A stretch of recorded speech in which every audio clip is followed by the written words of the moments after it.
केपी ओली जस्तो हाम्रो बुढो बाजे होइन दुईटै किडनी फेल भइसक्नु अब अर्को किडनी पाइँदैन बा रेस्ट गर्नुहोस् तीनैजना हामी सबै तीनैजना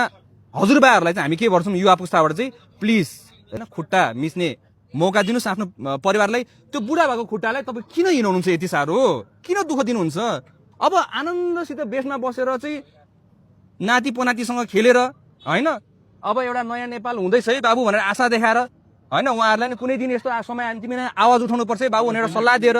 त्यो गरेर तपाईँको गरे भए त हुन्थ्यो नि हुन त दाइले भन्यो नि ठिक हो अब नानी पना चाहिँ कसरी हुने उहाँको बच्चै छैन त्यही भएर बच्चा मारेको ठानै छैन उहाँलाई होइन उहाँलाई मतलब पनि छैन होइन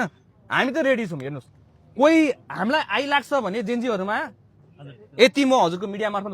भन्न चाहन्छु कि हामी आइलाग्दैनौँ 2 महिनासम्म हामी चुप बस्यौँ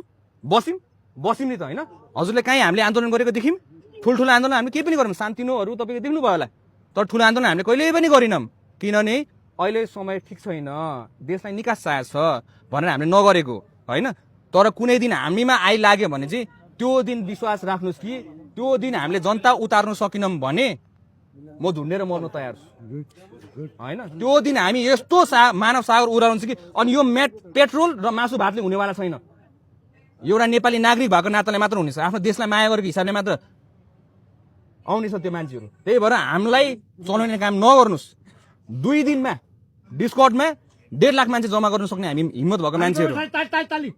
2 महिनामा 2 दिनमा भनेपछि अहिले हामीसँग 2 महिना भयो कति मान्छे जोइन भयो होला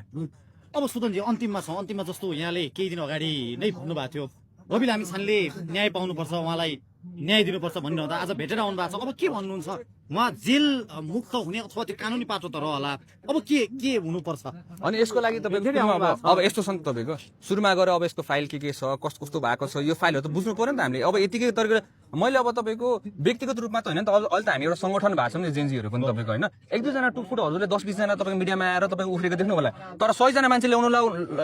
बाटोमा जान सक्दैन यिनीहरू कोही पनि है यो म हजुरलाई ग्यारेन्टी दिन्छु होइन तर बाँकी जतिजना टिमहरू हुनुहुन्छ प्रदेश संयोजकहरू हुनुहुन्छ बाँकी तपाईँको